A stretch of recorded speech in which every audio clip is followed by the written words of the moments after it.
მოგესალმებით, ქალბატონებო, თქვენ უყურებთ კინოულ შოუს. დიახ, ძალიან ნერვიულ და ძალიან მოფლიანი ვარ. თან ძალიან ბედნიერიც ხარ. კი, ძალიან ბედნიერიც ვარ. ჩვენთან ერთად. ხანი ელოდებოდ ხო? კი, started from the bottom, now we here. ჩვენთან არიან UFC-ს ჩემპიონი ალჯამეინ სტერლინგი და UFC-ს lightweight-ი აიკვინტა. Thank you guys for visiting. It's huge for us. It's like when I joked, started from the bottom, now we're here. It's exactly like that. It's like biggest show, and I think it will be the biggest show in this show's history. So thank you once again, and you're welcome. We really appreciate your time. Maloba. Nice. Thank you so much for having us. Yeah. Awesome. Yeah. So far, you've been here like 2 days. Yeah. Yeah, 2 days. Yeah. Not even. Yeah. So it's like early to ask you all how you feel about Georgia, but I think I know you tasted some food. So which is your favorite so far? Do you remember? Hingali? Hinkali? I told you yesterday, remember? Hinkali power. Yeah, the Georgian dumpling. Yeah, Hinkali power. Today I woke up, I felt really strong. Yesterday, Hingali. 2 days Hingali, today strongest ever I've ever had. And the wine too. Yeah. Watch out. So Aldo, I saw that you really like Georgian wine. Yeah. So you've been like So, wine is your favorite drink. Ali like too Georgian wine. Though. Yeah. Ali likes it too. I don't think wine's favorite drink. They drink whiskey or some fancy drinks, but now all they drink is wine. So what I see. Georgian wine is really good. Yeah, really good. It's really good. So I want to start this conversation from. Also, you guys are teammates, and I want to ask about your gym. Like every gym has their statement. Some gyms say that we don't get tired. We are the toughest. We are the roughest. Guys, how you explain your gym? How you describe it? What's Sarah Longo's vibe? I think everyone just works really hard. Yeah. You know, sometimes we have to go other places to get certain work that we need for certain opponents, but all in all, everyone works super hard, and I think that's the most important thing, that we know what we need to work on, and I think that's why we've had the success that we've been able to have as far as we've been having it. You know, I think we have great head coaches. Yeah. I think they have a good eye for the sport. We have Matt Serra, who's actually competed, Ray Longo, who's been training for years, and he understands the sport from multiple different, I don't want to tell his age, but multiple different decades. But yeah, he's a good eye, and I think he understands his athletes and knows what they're good at, and I think that's the best part. Once you know what the person is good at, I think it makes it easier to help mold them into the best versions of themselves. So you are hardworking and experienced gym that makes this success your guys. You are very successful, obviously. I also wanted to ask about your teammate, Chris Weidman. So how his rehab is going on right now? It's like his leg is like he's already training. I saw a picture, right? He's back in the gym. He's working hard. Yeah. He's for an injury is like toughest. gruesome and as tough as that was, he bounced back really quick. He has some great doctors, some great physical therapists and stuff. So he's definitely coming along really quick. Yeah. He's motivated. He's goal oriented. He's just focused. You know? Yeah. I wanted to ask this. Is he like, fuck, or he's 2 months ago? Yeah. Yeah, it was 2 months ago. Yeah, 2 months ago. I'm sure it was really tough. Yeah. You know what I mean? Inside his head, he probably had a lot of demons going on there, a lot of like bad thoughts and stuff like that. But he's just the kind of guy that pushes through it. You saw him on social media. He was documenting the whole thing. Yes. And I think that helped him kind of get through it. He got through it quicker than anybody, most people would. You know what I mean? Yeah, he's the beast. He's got a great family. Yeah. He's got great people around him. So it definitely pulled him through it. And I mean, that was as bad as it gets for me. I don't know. I've never seen something like that. But it says a lot about him as a person. Just as quick as he's recovered from it, and mentally always been, documenting the whole thing and being happy through it. It was obviously tough, but he definitely kept a really strong, positive mindset, and that's how I know Chris. That's how we all know Chris. Yes. Yes, yes. We all obviously wish him all the best, and we know he's the beast, and he will get through this, and he will be back. And it's sad because he won, he get his W, he was working so much, but everything will be okay. We will support him through his career, and he's an accomplished athlete. He is world champion. He beat Anderson Silva. It's like enough story for be Hall of Famer. So if he wants to take another chapter and come back and be strong, it will be super huge story. So guys, obviously you're popular in Georgia. You saw people cheer for you, but can we have some backstory how this team came up together? Like Merav came from Georgia, and Aldo and you, and how you guys started as a team? Do you just little backstory, not like a couple of sentences? Well, going back to before, like what makes our gym different, or like what our thing is I think it's we're so tight knit. Yeah. It's Long Island is a very small island, and like I knew Aldo, I knew Aldo's like I didn't know him, but I knew him, I knew of him, and I knew of his family. Yeah. Going through wrestling in high school, I knew of Chris Weidman. We all ended up kind of like coming together at the gym, and there's not a lot of people that it's kind of like there's no way to describe who fits in there. You know what I mean? Like certain people fit in, and we're all kind of the same, and that's how Merav. When Merav came to the gym, it was he was just like one of us. Yeah. Or, you know, like every day he came to the gym with the same attitude that we all have, and he just worked hard, kept your head down, grind every day, and that's why Merav was kind of, you know, we all welcomed him in. He was just the nicest guy, but in the training room, the hardest work, and that's why I think. Yes. You know, it's a unique dynamic. We're not trying to. Ray doesn't like. You know, you could be the best fighter in the world, and you come to our gym, and Ray probably won't pay attention to you if you have the wrong attitude. You know, he's not. He doesn't care about how good you are. He doesn't care. It's more about like, do we get along first? Are we friends? Yeah. Are we brothers? And then from there, then you must be a good guy too. Yeah, that's the biggest. That's number one. It's not. Number one is, you know, you must be a good guy. If you're a good guy, for join the family. No, so, Merav guys are explaining and telling us that your hard working ethic, that you are famous of that you work really hard. So, can you tell us a story from your review? Your story, about this. I say this one a couple of times for Georgia people. Share my story. When I get USA, it was hard because we don't know where we can to training. Like we find the kickboxing gym where was only like a girls, and like they was carrying with pretty much like it's like a cardio train for girls usually, like no professional coach. Like coach was a little crazy actually, and then I wasn't training. Like I was going there and just hit the bags, and then which was very bad training for MMA fighter. Like every day I go gym and I hit the bags. This is not training. You know, no grappling, no jiu-jitsu, no strike, nothing. You know, like no one was there. Like it was girls and little kids. So, and coach was crazy also, and then. I have like a depressing moment because I want training. I wanna to be successful. Like I have a dream in Georgia to go US and then find the right gym. Yeah. And then I was thinking in my head it should be easy to like beat some guys easy and then go UFC. And I was thinking it should be easy. But when I go US, I realized I cannot find a good gym. No good coaches, no good training partners, and then I was thinking to finish my career because I was thinking I'm an immigrant, I should just start work, make some money from the work and help my family to Georgia and maybe get married and then have a family, you know? You can do it too.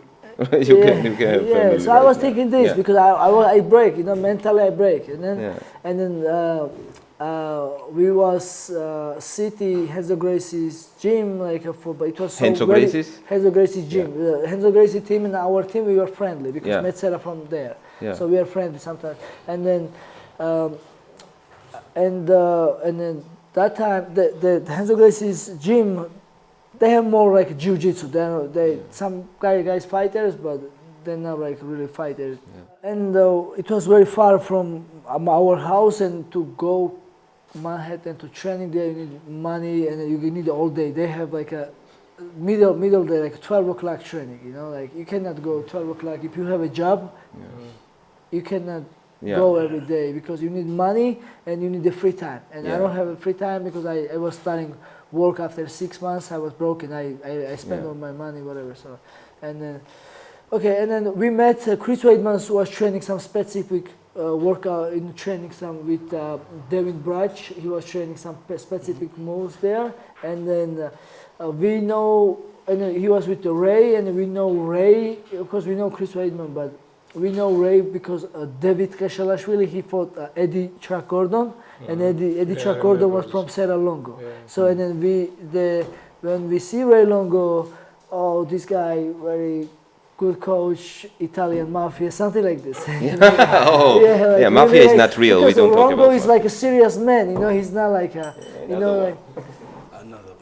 Yeah, we was thinking Longo is very like somebody like a boss or somebody like we know he's coach, but like and then we say, hey Ray, remember me, like like David say, tell him to, I know I have fight with Eddie Chacon. Oh, and he say, where do you guys live? And we tell him we live in Long Island. Oh, I have a gym Long Island. Where do you guys live?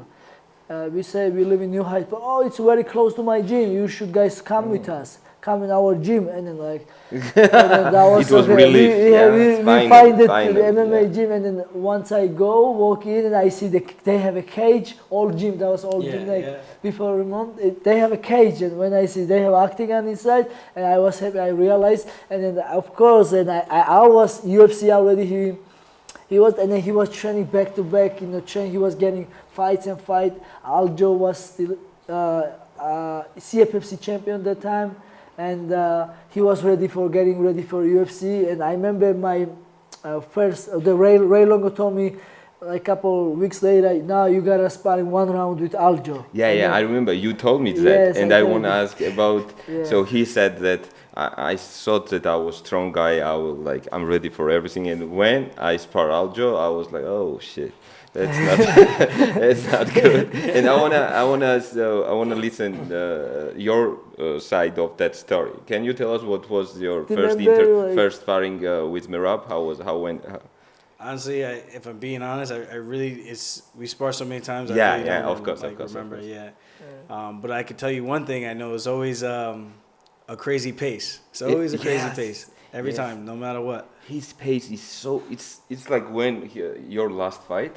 When it was 3rd round and you ramp it up at like in 11, your opponent was, fuck me, that's not good. And guy just broke, and he expected that it's 3rd round, he should slow down a little bit. Yeah. And when he pushed, I truly don't know human beings that can produce pace like him. It's literally crazy and phenomenal. Phenomenal pace. I always say he has an extra lung. Yeah. It was, you have 3rd lung, maybe. Yeah, you should check it out. Come on, because I train with those guys, Yeah, and you talked about the Joe Rogan's podcast. Yeah. Shout out to Joe.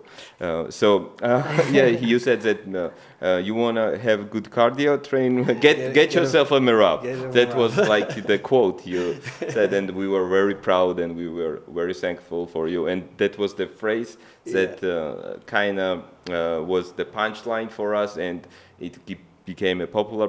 And after that, we said that, you know what, we gotta do podcast, and it really changed something. Like Joe Rogan was talking about Georgian fighter, it was a huge thing. So it really changed. Yeah, a few years ago we don't speak about this, but now Joe Rogan talk about Georgian guys. Yeah, it's like this is crazy. This is crazy, yes. And Aldo talking about Georgian guy too. Yeah. But this time when Joe Rogan talk about us, it was crazy. But now you are here, UFC built here, This is unbelievable. Yeah, this is truly unbelievable. Okay, I'm gonna add one more. And what was the good gym? Our Saralongo team is when I walk in, like I said, I zero English. I don't know how to speak. Yeah. And like the people are very friendly, good people, and everybody smiles and they ask you where are you from? If you say Georgia, what's Georgia? You don't speak English, and after I was trying to, once I say Georgian, and everybody realized this now Russian, and they never call me Russian again, and anyway, people are very friendly our team, and I love it. And then now I want to do same, how you because they treat me very good. Now I want to treat of course same. I want to do pay back.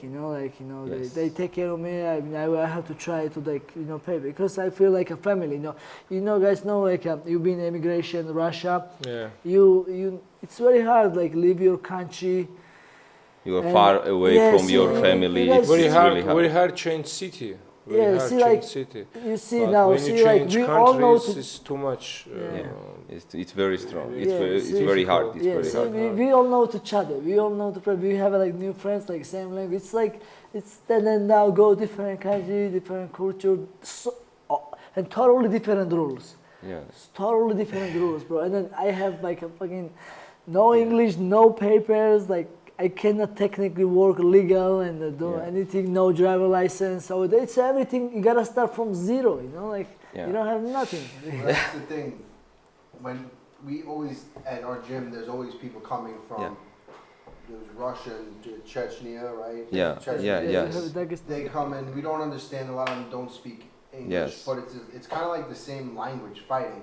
It's international language. When you train with somebody, you can tell what they're about. Some guys, they come from another country, and you could see they're trying to take cheap shots. They'll go hard, but then when they get tired, they go easy. And when they stop, you know what I mean? And Merav, I never really heard about Georgia too much, especially in MMA. And then when Merav came, the language he spoke when he trained, when he fought, he didn't speak much, but you could just tell. We talked through MMA, and you could tell he's the real deal. We know, this guy is a real guy. He's a nice guy. He's an honest guy. When he trains hard. He trains honestly. I assume he's a good partner to training. Exactly. He goes hard, but he's not trying to hurt anybody. Cheap shot. He doesn't care about winning or losing. He just wants everybody to get better. He wants to get better, and that's what really I think made everybody love Merav. Even when he didn't speak English, and then now. We're starting, now he speaks English, and now we really get to know him even better, and it's he's the best guy, and he represents Georgia so well, and he's my representation of, when I think of Georgia, I think of Merav, and it's just incredible. Yes, it's very good, because we as Georgians truly think that Merav is a guy that we want to represent Georgia, because he's humble, he's kind, he works hard, and that's the values we want to show to the world. So, okay, then I want to ask you some nowadays questions, Aldo. Obviously, you have to defend this beauty, and I know that you don't have technicalities of this, but what's your next thing? When, or do you know somebody who maybe will be with you in the octagon, or just talk about the first defense? Well, I texted Dana the night that I had to go to the hospital to get a CAT scan, and I told him I want a rematch. So we're going to do the rematch. I spoke to Lloyd, our manager, Merav and I, manager, this morning. And he said it's going to be in Abu Dhabi, October 30th. There's a lot of unfinished business. And I think if you look at my resume and the body of work that I've put together just to even get into this position, I think it speaks volumes. And I think the fight on March 6th it was a shell of myself. And I really like things going forward. There's been times where I've been training. My neck has been bothering me for years, over 10 years. Started since college wrestling. And you said your my neck. I used to have stingers down my arm, but after that fight, Sometimes I couldn't even turn. I would have to take like a week off from training, a couple of days, just so I can let it heal up and do PT, just so I can get ready to train again. And after the last one, I wasn't able to do any push-ups. I wasn't able to hit the bag. Well, I hit the bag, but I was feeling a burning sensation in my arms. And then I try to do a push-up, and I couldn't even get back up. I was stuck. Wow. So they asked me to fight in May 12th. I said that's too soon. I just got my head blasted with a knee, you know. And, you know, they say it's the ones you don't see that do the most damage, and that's 100% true. Because he hit me with some big shots in that fight, but I think because I was in such great shape, I was able, even though I was fatigued going into the fight, I felt like I was in such great shape that I was able to endure that type of punishment. But the knee, the one I didn't see, that one that's bagged me up, damaging. you know. And now having the surgery, as soon as I woke up, night and day. Like to have the stingers gone, to be able to lift my head, rotate no pain. I could do everything. I could stand. I could drive. I can sit. No pain. Like before sitting here, everything shuts off. It gets to a point where it gets numb. I get pins and needles in my hand. I'm trying to get through a training camp, and then so I'm just happy that I can get back to being somewhat at 100%. You know, no fighter ever gets to a fight 100%, but to get back and feel good in training camp is nice. You know, so now I can't wait to test everything out. And like today, even though we trained, you know, I made sure no one was like trying to go for any crazy guillotines because I don't want to test it yet. Still just over 3 months. I want to wait till August before I start sparring and everything, and make sure like everything is good, you know, because health is the most important thing. Because when you're done fighting, that's the only thing you have is your health. You know, the cheering is gonna stop eventually. You're never gonna make the walk again, and the only thing that you're gonna have is your friends, your family, and your health at the end of the day. So I want to make sure that I put myself first. And of course, I'm happy with my position. But to answer your question, Poriya is the rematch in October. Yes. So I want to ask one more question about that fight. So obviously you were not happy about how whole thing went. So what's the technical changes you think you should? What's the different approach you should do? If I'm being 100% honest, every time we have a fight, because of COVID, we weren't allowed to leave the hotel room to go get food. Normally, the day of the fight, we go have like a big breakfast, all you can eat buffet. We can eat whatever we want, and we eat so much food, and then we kind of relax and let that hold us over to the fight. I fought, instead of fighting at like 4 or 5, I fought at 8:30 p.m. I did my morning shakeout. I had breakfast from the UFC PI team. They gave us 2 eggs and 2 pancakes, and that's all I had at 10:30 in the morning. And then I fought at 8:30 at night. I didn't have anything else to eat. What? So I felt like shit going into the fight. And that's why I said it's like, if that was the best Poriya, then when I'm feeling good and I actually do everything the right way. But this is COVID time, so I don't know the difference. So the UFC says to eat this, the PI team, I said, okay, I'll eat this. So you ate like breakfast at 10:30 in the morning. At 10:30, and then you fought. And then I fought at 8:30 at night, and I had nothing else in between. No food, no nothing. Just why? Why? Why? Well, Why is that normally happen? I only eat once. Before all the time. like I just eat a big breakfast. meal. And that holds me over calories, everything. You do this before every every time. Okay. So, but this time, because I fought so much later in the day, and I used the PI's food instead of going to breakfast, because like I said, it's COVID. We couldn't leave the hotel, so we ate the food that they gave us. And I didn't order anything. So that's crazy. It's you know, I felt like I fought fasted, and sometimes you have mixed results with that. And I felt very, very tired going into the fight. But, you know, for the output that I put out, I tried to, in my head, all I was thinking, if I can win the first 3 rounds, I win the fight. All the 4th round and 5th round, I'm just going to circle and try to win that way. It wouldn't have been the most exciting, but I think now we have a little bit of a story and some controversy. I saw him go that pace that he put on that first round. I was watching it and I said, Aldo's winning this fight. I've seen him do that 5 rounds straight. And for whatever reason, he's slowed down a little bit. You know, Poriya, very tough, very good opponent. Of course, he's obviously strong presented a lot of problems, but if the fight keeps going the way it was going in that first 4 minutes, you know, the first stance of that first round, which I saw Aldo just you know, putting a lot. He put the output he put, and everyone thought it was so crazy, and that's why he got tired. But no, I've seen him do that a lot. And when he started slowing down, it was not normal to me.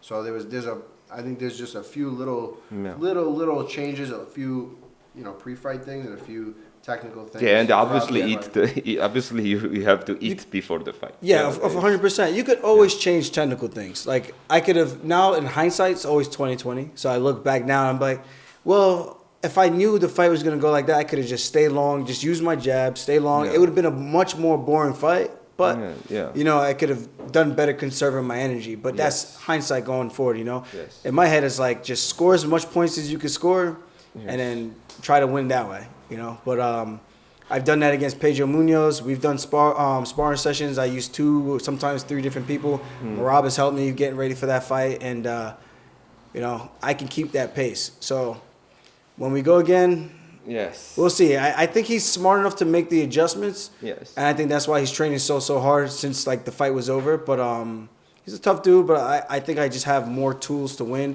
And I just gotta make sure I'm being smart the day of the fight, and that's only happened one other time with the Brian Caraway fight, and other than that, there's no fight where I've gotten tired in, you know. So It's obviously. I'm not like the machine, but I don't get tired like that. That should never happen. And obviously no fights are same. Obviously, all different fights. Will be all different fights. So thank you, Aldo, for detailed information about. I have one question about his weight, because I saw you're a big guy for 66 kilograms, very big guy. This guy's huge. How you do this? You can tell something about your weight cut? Well, I wrestled in high school and college. I learned how to do it the wrong way. I did it just starving myself. The Merav way. Like the old school way. Like I used to starve myself 2-3 days, sometimes just water, sometimes just a little snack. But as I got older, I learned about my body a little bit more. The UFC PI has helped out a ton. But I think sometimes you still have to trust like what you know a little bit. And I try to do it gradually. So right now I'm probably in between 65 and 70. After this morning's workout, that probably helped me lose some weight. But when I normally in the morning, I'm like between 65 and 70, and that's good. But it's a lot of weight to lose. So when the fight camp starts, I try to slim down, try to get my weight down to 160. If I could wake up at 160, then a couple weeks in, I want to try to wake up around 155 to 158. And then from there, I want to slowly get down to about every morning, I wake up between 52 to 55.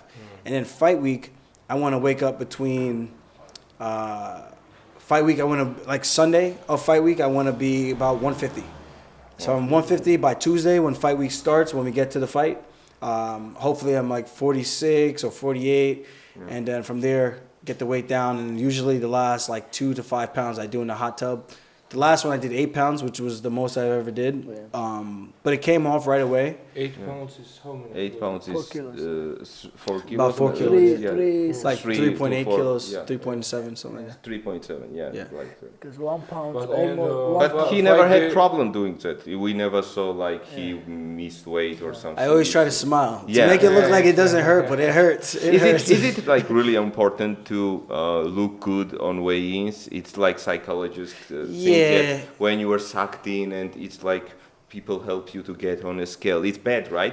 Everything for me, I think, is about confidence. Like when you fight an opponent, like sometimes you don't do the things you do in training because your confidence about it, because you're unsure. But once you're sure, you're like, oh, I could do this all day long. Then your confidence gets stronger, it builds, it grows, and then you feel more comfortable doing different things. So I think if I see an opponent, he looked tired, I'm going to feel confident knowing that I can push the pace, and I know he's going to get tired before me. So I think just knowing like little things psychologically, it helps out a lot. What's your weight is fight day? Fight day usually 52. 52? Sometimes 53, 54. Sometimes that's like 60. Well, 155 with 70 kilos, so 69 152 is like 69, 60. Let me see. 69 kilos. 152. Should be like 69. 69 kilos, yeah. 69 kilos. Good. So yeah, thank you for the detailed information. Now I want to ask Al kind of same question. So you told me that you have injury and you are working around it, but when you are fit and you have so many good guys on your resume. So do you have some kind of wish you want to fight this guy, or what's next for you? I want to ask just that. Yeah. A great fight, I think, would be Tony Ferguson's coming off of a couple tough fights. I had a couple tough fights. My last one, been out for a while, a lot of injuries. At this point, I've had a lot of good fights, and I'm kind of content where I'm at. If I'm gonna fight again, it's gonna have to be something that like really I'm not fighting any like up and coming guys that are, you know what I mean? So because you have such a great resume, you have huge names in your resume. You can call out Jorge Masvidal. You love it. He loves it. You want me to fight him again so much? I like so much Tony Ferguson. Yeah, he's a Tony Ferguson guy. My dog's name Tony. I'm a big fan of Tony Ferguson. I'm a big fan of him, but I think that would be why I would want to get in there and just So what happened there? What happened to Tony? What's your take on this? Like, it's age, do you think, or what? Or the damage he took against Gaethje? Well, I think he fights a crazy style. Yes. It's not tremendously technical. And he wins because there's no stopping the guy. In a lot of his fights, he's gotten dropped. In a lot of fights, he's been losing, and he comes back just the crazy. He's got the crazy factor. Yes. That's a young man's game. Yes. You know what I mean? Yes. You get a little older. He cut weight 2 times. Yeah, and then that too. There's a little bit of,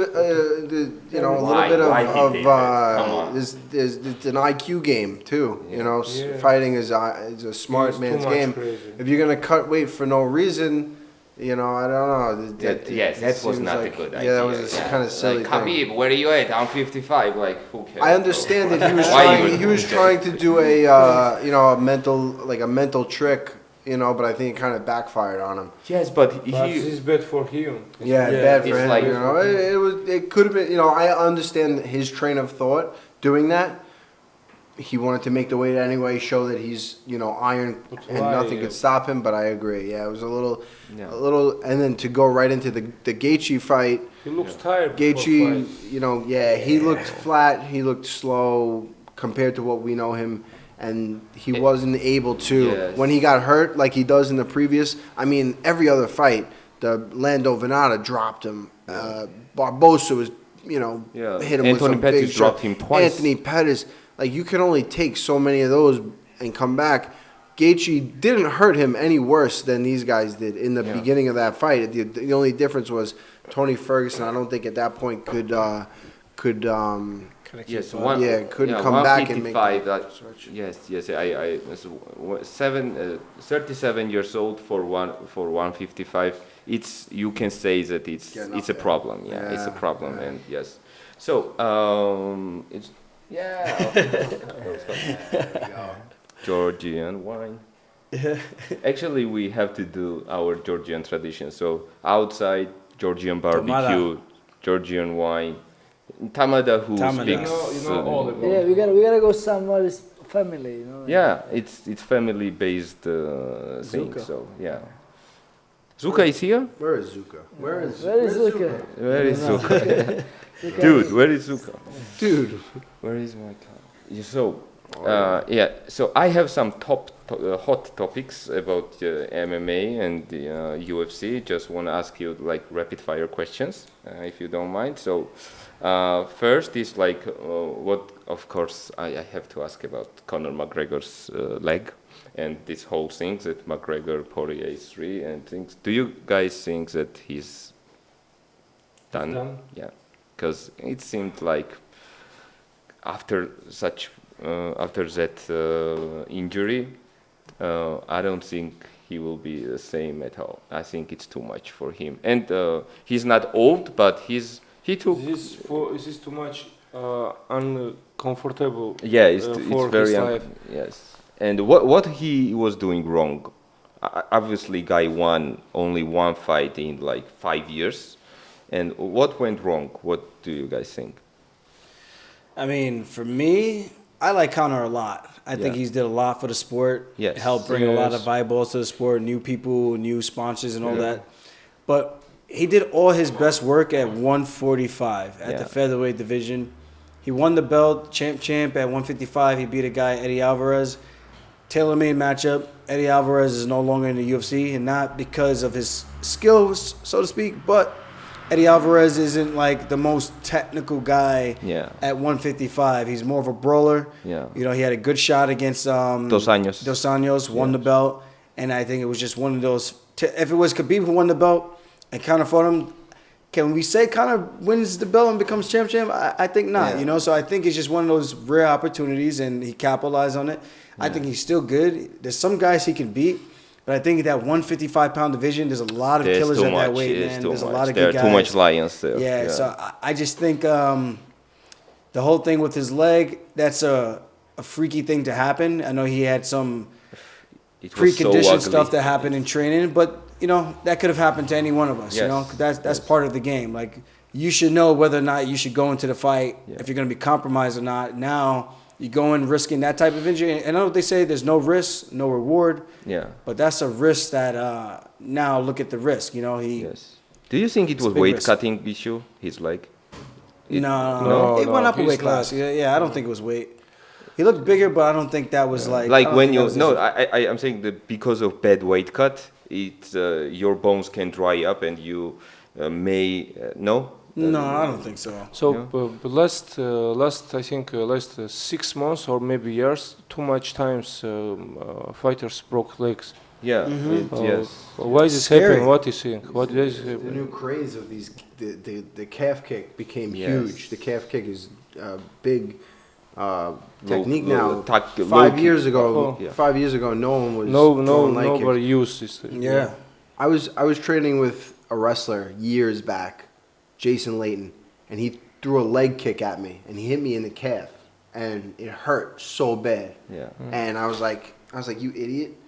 I was like, that's not how you throw a kick. Meanwhile, I should have realized that was the... Show me how to do that. I could have invented the calf kick. When he kicked me low, you know, I looked at him and I was like, that's not how you kick. But in retrospect now, that's the biggest kick you can do. It's like... It's game changer. It's game changer. Yeah. So everyone's seeing that as a game-changing technique. Yes. But with that comes, it's very close to your knee. You get if you try to kick the calf and you go a little higher, you know, that shin game that's a dangerous game. Yes. And I think people are using it without really, like, the Thai boxers in Thailand, they've been doing it for years and years and years. All his life. They know exactly, you know, the amount of pressure to use when they're kicking and the angle that you have to put. They can go shin to shin, and then they're fine because it's just a little bit of angles and speed and power. Yeah, but they know exactly how to. Such a new thing now in MMA with the low kicks that I think a couple of years from now we're not going to see it as much anymore. You might see it every now and then because I think people are going to kind of realize, you know. Setting up kicks like the Thais. So people will adjust and they will counter that punch, and it will be more risky than it is now to throw the leg kick as a calf kick. Not even so much people countering it, just the way you're throwing it. Like a lot of times, guys will throw kicks. They'll just throw a kick. Yeah. You know, and if you just throw a hard leg kick, you know, there's a good. Like a Thai boxing guy's gonna see that and he's gonna check it and you're gonna get hurt. But if you set it up the right way, if you hit the right spot. Yes, KG does that really good, right? He does it good. He does. He read that. Yeah, he's one of the guys like that does it. He's one more first guy who uses this kick. Yeah, his setups are really good with it. So you told me when we are here and we were talking about that, you told me that calf kicks, it's new and we are practicing in it. Are you going to use calf kicks in your arsenal? It's things that you train? I felt a lot of Merab's calf kicks. So it's your thing? You will use it? No, actually, I figured it out myself because like I was doing like I started because it came really famous now. Like last 2 years came really famous, but I was doing because it's for me it was a little more safer, and then it's just like a kick and like come safe position and from the distance. So if guy will catch your leg, it's not problem for you. No, you're it's problem. But I don't know, somehow I some guys like maybe against not good guys I was able to do cup kicks because I cannot catch from the punching because I don't want a punching game. I rather kick and then like stall because they don't accept me kick, you know. And then I was doing good and whatever. Yes. So it's surprise factor. When I was sparring, sometimes I was like, let's say. Okay, what happened? I will say the story. Okay, if I was sparring with Aldo, right? So and then, so like the punching change, it's risky. I don't really like get punch on Aldo. Aldo long and he can punch, he kicks, and you know like I was sparring from the distance and I was just cup kicking him. Yeah. And then it was just training, and then next day Aldo, we have a group chat and Aldo texted, maybe guys we should just. Stop like kicking in kicking in the training, you know, no training. Just it's too damaged because it's very small muscle. We had a guy break his leg in training from a calf kick. Dennis Bazooka. Yeah, we know. Charlie Campbell. Charlie broke his leg throwing a calf kick, and he had like a fracture. So I was like, maybe we should probably. I don't think. I think it was. Dylan, I think. I don't know. I don't remember. Dylan? Charlie and Dennis. Yeah. So it's hard to check it, right? Or it's just your usual check, or you have to turn your shin way like this side. It depends. It took a couple techniques to check also. Like one, like me, I do like switch. Like if I see switch, just like step. Just to switch like this, or Aldo does like a with the foot. With the foot. I got that one from Ray. or you can just check like you usually check legs, like lift it up like. So it's not usual check like. Do this. Nah, it's a little tough. I think the one where you even if like you just lift your leg, you still take a little damage, you know. But get your foot out of the way. Can be good, can be bad. You know, sometimes you check, but maybe it hurts more. Sometimes it hurts other guy. It's risky. Like but it's quick. It's the calf kick. The way Merav throws it is just low, quick, and if you can't get out of the way, you can't hit him back. You know, so it's a tough one. So if he throws it and you try to get out of the way, he's gone already. So you can't even counter. Honestly, I think it's not good for a sport. It's just my opinion. It's like. I was watching Dustin and Conor second fight, and it was such a good fight. They were boxing, and Conor was like hitting him, and Dustin was hitting him too, and then he chopped that leg, and fight was over, and that was like, of course, it just. I don't know if that was even a calf kick, though. I think. He left check hook. It was like. But he threw a push. Second fight. The push kick he threw right before that. He threw a push kick. Yeah. The second fight.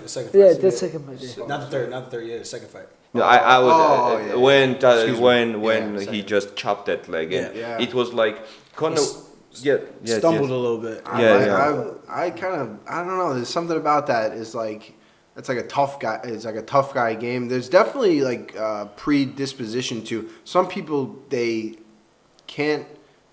Some guys. I saw Edson Barbosa kick Felder with that calf kick, and Felder just kind of he ate. A ton of them. Ate it. Yeah. He just took them. You know, I think some people are just built differently to where they can take those calf kicks, and then some. It always hurts.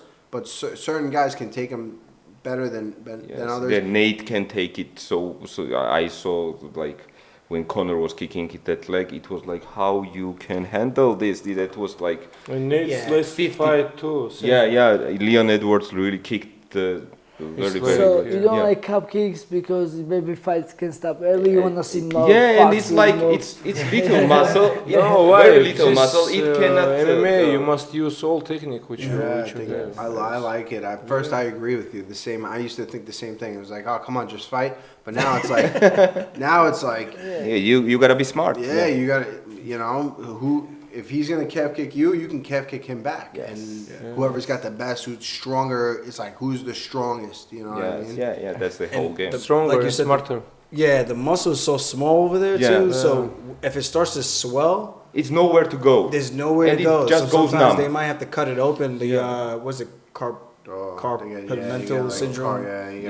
Swelling in there that doesn't. Yeah, it's very tough kick. So it's very interesting things happening in your division, and I wanna like ask you about whole situation. I feel like Dustin Poirier is like true champion now because he fought everyone, and like of course Charles Oliveira is like he deserves every piece of his success and he's a champ. But kind of Dustin like really is like a guy for me now. So what do you think? What's happening right now in lightweight division? I want to know, Merav, your thoughts about it too in lightweight division. So we have like we have here obviously, here it is. So it's like Oliveira, Poirier, Gagey, Benil Dariush. His progress is very clear. Now he's look very strong. Yes, he against Tony it was like he mounted so very easily him. So we have Chandler, Makachev obviously looks very tough, and against. Got me confused for Kevin Lee. They put Kevin Lee there. It should be. I think they forget. They confused me and him. So it should be me. I think Kevin Lee. Oh, you beat this guy so badly 2 times, and he is still like ranked 11th in lightweight division. Do you think he's too big for this division? He may be 170 guy, no? Yeah. So what do you think about yourself in 70? No, it's at 170. I don't know about that. There are huge guys there. Yeah. I'm kind of like a mid-sized 155, or I'm not even that big for 155. You know. Yeah. Merav, what do you think? McGregor, Poriya versus Charles Oliveira. I mean, Poirier definitely good technical, well-rounded fighter. Of course, he has a lot of experience. He has so many wins in lightweight division. He's good. Charles Oliveira, he's like lately he looks killer, but I still think Poirier. Yeah. I think Charles will grapple him, right? But now it's now. I don't think he will stand with Poirier. Stylistically, it's a great fight. But the lightweight division is on fire now because Daniel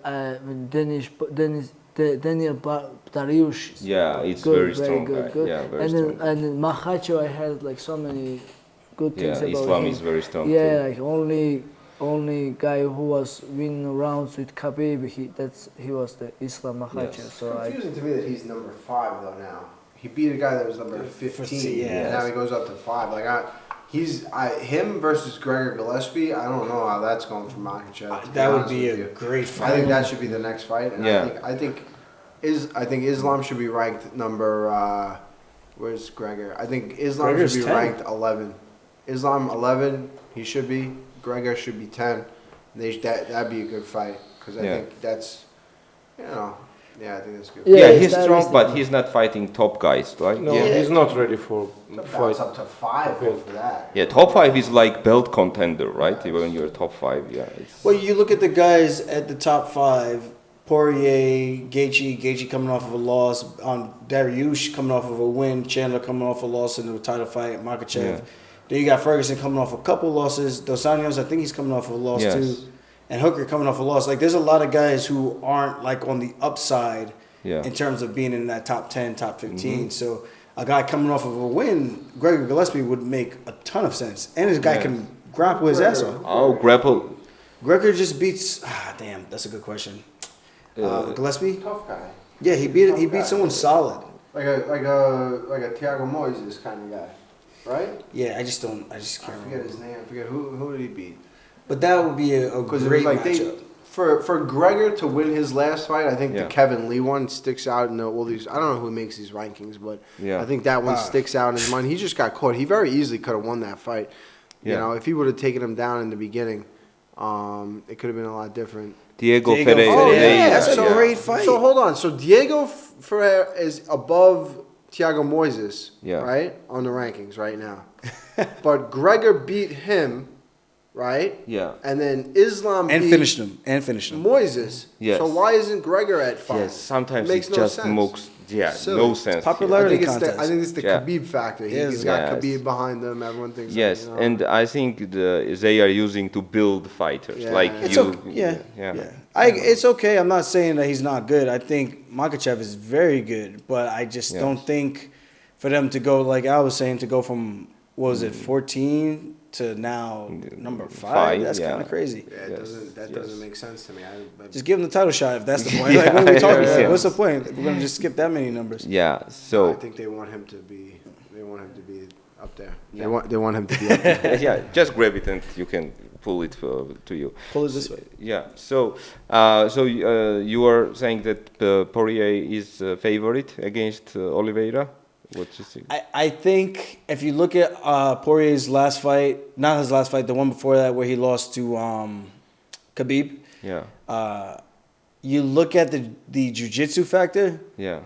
Oliveira's got that. Yeah. Submission after submission is very dangerous. Like maybe not the wrestling, but he's got good body locks. Yes. He took down Kevin Lee, slammed him one. He didn't just take him down; he slammed him down. Yeah. Body lock, like that's a tough matchup, and I think Oliveira has turned a new leaf where he used to quit in those big matchups where Cub Swanson, Frankie Edgar, they punch him to the body and he just quits, and Max Holloway, Anthony Pettis, like those, Felder. I think he's a new guy now, and that's the only way he became the champ. And I think it's a good matchup. I think Dustin gives him a good fight, but I feel like Oliveira beats him for some reason. I just feel like Oliveira beats him. You think Oliveira will beat just the styles. I think Dustin could become the champ again, but this matchup I think is just a tough matchup for him. But it'll be a fun fight. I think but it'll be a the fun experience that he got his past fights. I mean, I talk about Dustin. He fought Khabib and then McGregor, and the lights of it, and obviously they are good fighters. But I want to say that he got experience to compete on the highest levels, and that's the point. Like Oliveira, of course, he has a great career, but that light and that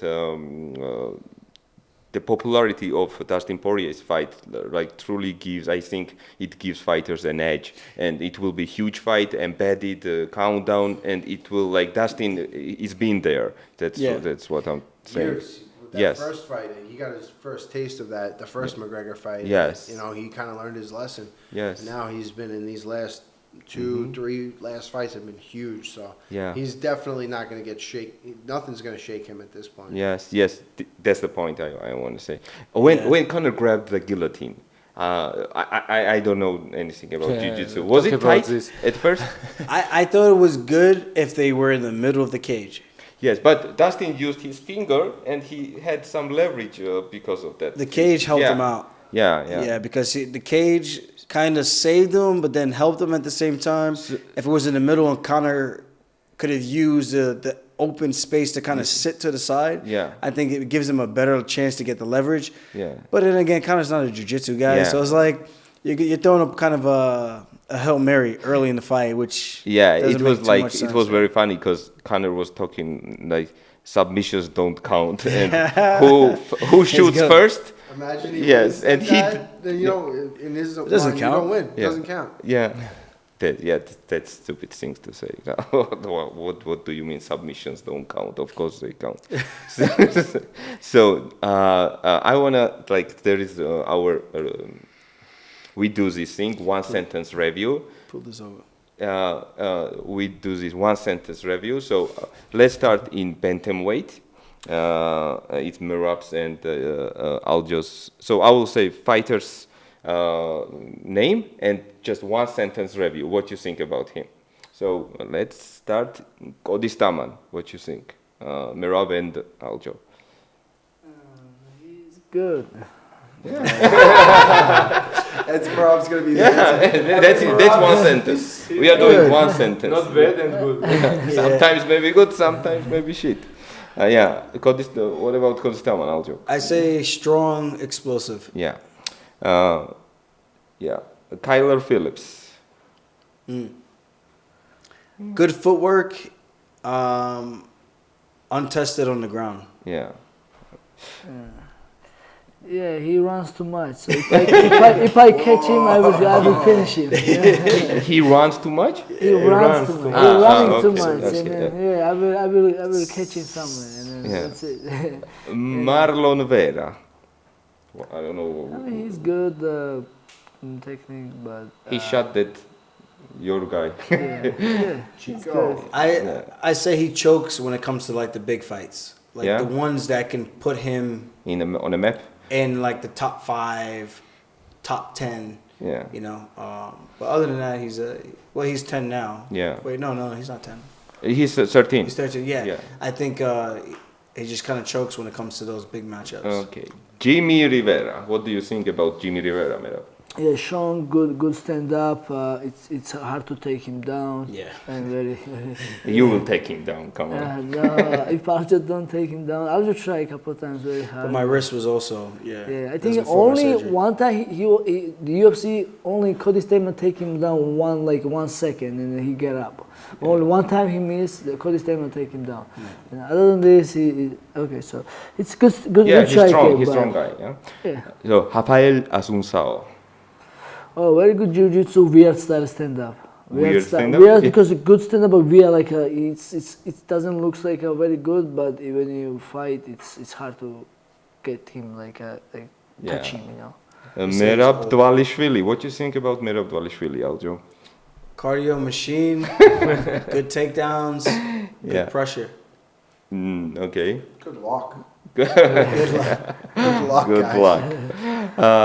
Dominic Cruz. What do you think about him? He has a chance to be in the title. He's good wrestling, good footwork, good experience, and but old. Yeah, I think his style is a little outdated. Still tough, Yeah. but to be in that top 5 with everybody else, I think outdated style. Yeah, it's out. It's Yeah. MMA evolves so fast. Yeah, It's it like really does. like Frankie Edgar was like a beast champion, and now it's like it changes so fast. It's like Yeah. you have to keep up. So we have Pedro Munoz. Pedro is he's I'm gonna say he's a zombie. yeah.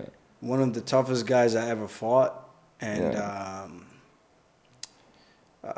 still dangerous. Still dangerous. Yeah, I think that's a dangerous because he's got good jiu-jitsu. Oh yeah, one sentence. Yeah. Frankie Edgar. I mean, good wrestling, good footwork, a lot of experience, and then Good heart. Yeah, he has tremendous good heart. family man. Yeah, and the family man too. Yeah. So Marlon, that's your guy. He's good striker. He's good jiu-jitsu. I think good too. I think I don't know. He choked Rafael Asasa, which makes me surprised. I mean, he's definitely dangerous. He's dangerous guy. Very dangerous. Yeah. Knocked a lot of guys out. yeah. He got lucky. He got lucky with something. Yeah, of course it happens. lucky. It happens. He's lucky You guy. already got lucky, so. Yeah. No more lucky. Luck is done. No more lucky. No more lucky. Yes. Yes. Cody Garbrandt. Cody Garbrandt, good boxing, but I don't know. Not too smart. Yeah, good boxing, but He has everything. Wrestling background. He fought amateur boxer. But what's happening? That's a guy who has all the tools to win, but doesn't know how to use his toolbox. Yes. He tried to fight smart, but something was not working. I don't know what was happening. He has everything. Heart, power, his speed. He knows how to wrestle. He needs strike. to I don't know what's happening.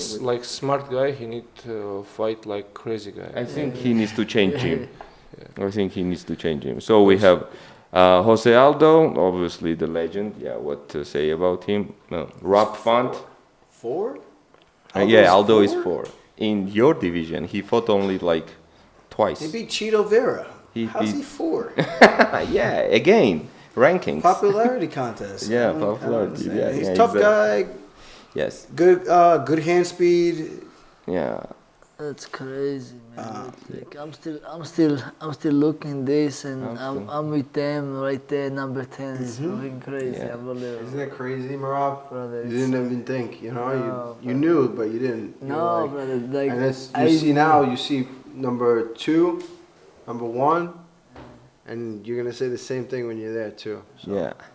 So we have Corey Sandhagen, very dangerous guy. Yeah, very technical striker. Yes. Very good, very fast, and very good fighter. Technical, but not very strong. But it's dangerous for everybody. I think We saw that fight. So, yeah.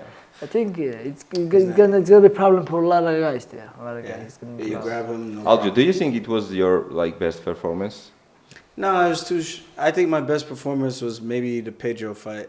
Yeah. But Sandhagen was like It clean, was, yeah, dominant. yeah. But the Pedro Munoz fight for me was the more best performance because you see everything except for the grappling, really, except when he went for the guillotine. But you see everything like striking and conditioning, everything. Crazy fights. And now we have Petrian, the mean guy. Tough guy, dirty fighter. Very aggressive. Yeah. Very patient. Yeah. And I would say technical boxing, but I think he overcommits to a couple of things, and I think that's going to be his downfall against good guys. And what about his wrestling or jiu-jitsu maybe? It's hard to say. I feel like the cage helped him out a lot. At the Apex, for some reason, it was a little different, but the cage was different. Like this. Because COVID spray, they used the. Oh, it was wet. Yeah, like no, it's not wet, but when you're. There's no friction. Yeah, you see a lot of people throwing kicks. Everyone's throwing kicks. They're falling, but you see there's no friction. Like normally, you put your foot down. Like at your gym, you put your foot on the mat. Your feet stay. Yeah, I can drive my body weight, my shoulders into your stomach and make you tired. Let you carry my weight. That one was a little different. Every time I tried to do that, I was sliding. I tried to go for a takedown, sliding, throw head kicks, sliding. That's a huge detail. Yeah, he lightly tapped my foot and I fall. Yeah. Multiple times. So I think now knowing going forward, I think it makes good for the adjustments and understanding the new situation, you know. So I think his wrestling is still okay. I just don't think it's like, you know, it's not the greatest wrestling. Yeah, so you don't think his wrestling is elite? You don't call it? No. I mean, we trained with Askar. I trained with Tiger Magomedov, Timur Valiev. I feel like I did very well with those guys. Very, very well. So I don't think it was his grappling. I don't think he was very strong. Yeah. Personally, I don't think he was very strong. I felt like I grappled stronger guys. Jimmy Rivera, I felt was stronger in the clinch. Stamen was stronger in the clinch. But it was just one of those situations where that happened, and unfortunately, it made him look good. But I think going forward, it's going to make me look better because now everyone thinks what they think. So now when I show them, it's going to be like, oh. Yes. Okay, and Aljamain Sterling, a guy who will love truly, and you're Georgian's favorite fighter. It's truly. Second favorite fighter. Yeah. Yeah. Okay, so I will not do 15 because it's too much. It's like I was cringing when I was saying these names. So let's do only top 10. Only top 10 guys here. So what about Gregor Gillespie? Great wrestler. Let's do from 11. Kevin Lee. Is that guy still around? Is that Kevin Lee still around? What the heck is that guy? He's got a tough fight next. Oh no. Who's he fighting? He's fighting Sean Brady at 170. Sean Brady at 170. 170. Kevin Lee he's a 55er. He's got to get it right. He's got to fight at 55 and he's got to be a good 55er. There's no reason why Kevin Lee shouldn't be a champion. Yeah. There's no reason. It's a mental issue? Oh, yeah. The guy's shot. He can't even... He thinks he won the first 2 fights against me. He thinks he did. And I look at him, I'm like, dude, that's the problem. Yes. That's the problem. He thinks he won the first 2 fights, and that just explains the whole thing. The second fight when I fought him, if I was him... I don't know. I would have been embarrassed. That's a problem. The 5th round, the last 30 seconds, doesn't matter what happened before that. Yeah. even though it was, I did win before that, but the last 30 seconds, it doesn't matter. If you're in life and someone's yelling in your face and you can't lift your arms to do anything, you're throwing punches, and I'm like, you can't, it just says a lot about a person. Last round was total domination. It was like you were just putting pressure on him, outboxing him, and just pressuring him. And it shows who you are as a person. When it's tough, when it gets what down you are to made the of. ledge, Yeah, that's it. Yes. Yeah. So we have Grigor Gillespie, a tough guy. Greg Gillespie's a great wrestler. I think if he wrestles everybody, he can beat everybody. Yes. If he starts getting confident with his hands and he starts trying to fight people, then it's kind of like a toss-up. I think he hasn't been doing it that long. I don't think he's he's with a great team, with great people, but he's kind of he's kind of like behind the 8 ball in the stand-up department. If he sticks to his bread and butter, there's nobody that's really going to stop him. I think he could have, if he would have shot on Kevin Lee before Kevin Lee threw that combination, he's taking him down and he's breaking Kevin Lee. Yes. So I think he learned from that. And I think he's going to be a force to be reckoned with in the future for sure. I agree. Conor McGregor. Conor is, we'll see where he is after this. He's got a tough road back. He's got all the money. He's got all the fame. He's got everything a person could ask for. At that point, I don't know if I'm still fighting. He still loves it. I think he's kind of addicted to the spotlight. So hopefully everything works out for him. I think we'll see. We'll see what happens when he comes back, if he wants to come back. Yes. So we have Dan Hooker at 8 plates. I want to see Dan Hooker versus Makachev. They've been talking back and forth on Twitter right now. I think that's a great entertaining fight for Islam.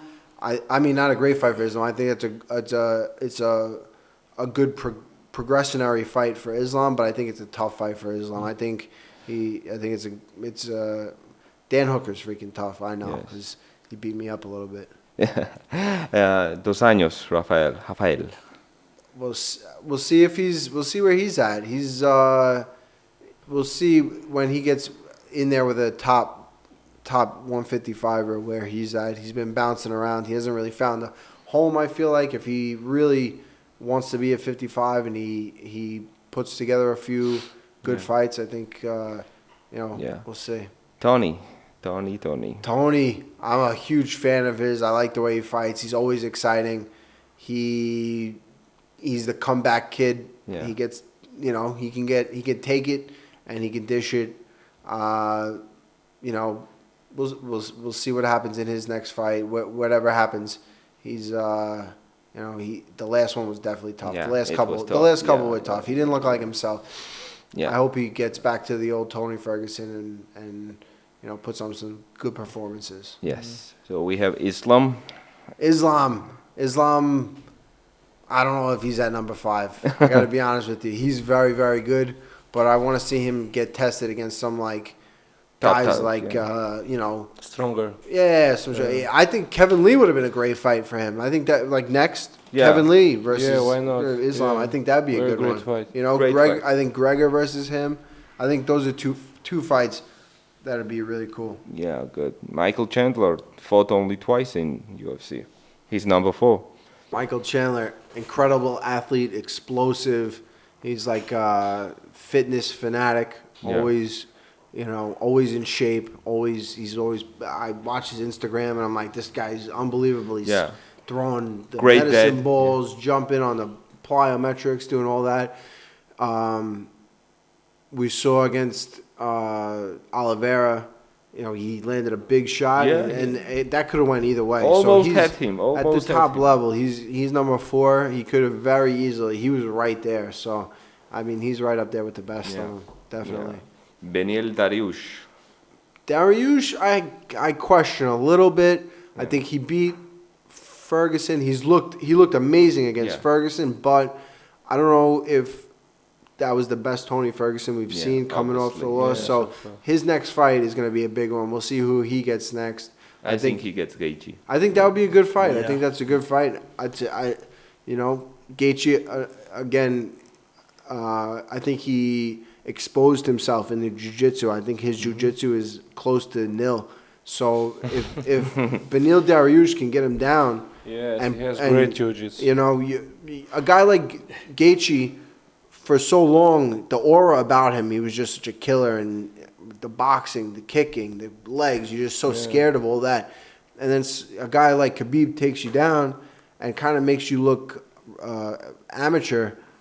That gives a guy like Beneil Dariush a lot of hope that even if it gets hairy on the feet. Before fight with Khabib, all guys say Gaethje's wrestling is high level, Yeah, is what high was level. that? But when he fights with Khabib, this is not high level. No, his wrestling didn't look great. Again, it's. We'll He see. defended couple of takedowns. He defended like it was like but it was like more running. He's not defended. He's not good. He can say, please stop, don't do this. It was not very of a wrestling technical takedown defense. Yeah, for sure. Yeah. Obviously, we talked already about Gaethje, but he's very tough guy, right? He's an animal. He's big kicks, heavy hands. Khabib said he was one of the hardest punchers he ever faced. So he got hit hard, and he hurts guys. He's in there to hurt and get hurt. So it's always exciting with Justin Gaethje. Yes, it's always exciting. It's true. We have Dustin Poirier on number 1 place. Dustin's I feel like he just keeps getting better and better and better. That's the fact about him, yeah. And Conor fought him the last time. He lost. I think this time Dustin got better. Conor's going to be out now for months, maybe, who knows, close to a year. And I think Dustin's just going to keep getting better and better and better. So I think when Conor does come back, if they do that fight again, Dustin's just going to be, much more better. He's going to be so much better. You can only, if Conor's out and Conor's relaxing, guy just bought a freaking, what did he buy, a Lamborghini yacht? Lamborghini yacht. What the fuck is cool. that? This is cool, but it's not working for you, MMA. And that's fine. That's fine. Listen, if I'm Conor, I got a Lamborghini yacht. That's where you're gonna find me. I'm not taking on a guy like freaking Dustin. That's Black Sea. You can find you Black Sea. With a Lamborghini. And we have Charles Oliveira, the champ. Oliveira's came a long way. Yeah. A lot of times you'd see him kind of fade in the fight. Awesome, like his first energy was big, and he'd submit a lot of guys in the beginning. Yes, he was a killer. And then you'd see the fights where the guys would survive that first onslaught, and then he'd kind of wilt. Yes. It happened against Felder. He had Felder in a deep choke, and Felder got out of it. And I've never seen someone like break like that, like Oliveira did. Chandler had him hurt, almost out in that first round, and now he came back and got the win. So I think he's put in a lot of work, and when you put in a lot of work, you keep going. It pays off. It pays off. And strong mentally. Exactly. I think he definitely has paid off, and I think he's turning the corner in that. And that was like his only weakness. Take that weakness away from Oliveira, and who's stopping you? That's it. If he can do that first round onslaught for the whole fight, good luck, because that guy he's unbelievable, and now he's knocking people out. He's a scary guy. Yeah. So thank you guys. It was like we talked about everything, and I am so glad, and we are so happy that you visited us. And we wait your visit maybe 2 months or more. And it's so much fun, and it's so much pleasure. Will win second belt, come back here. After you must I'll beat Tony Ferguson. We come here. Or we will visit US. We can do that too. So thank you guys. This was aiquinta, Aljamain Sterling, UFC belt, Merab Dvalishvili, and me and Giga. Thank you for watching. Thank you guys once again. It was honor and pleasure. Thank you guys. Thank you. This is still crazy.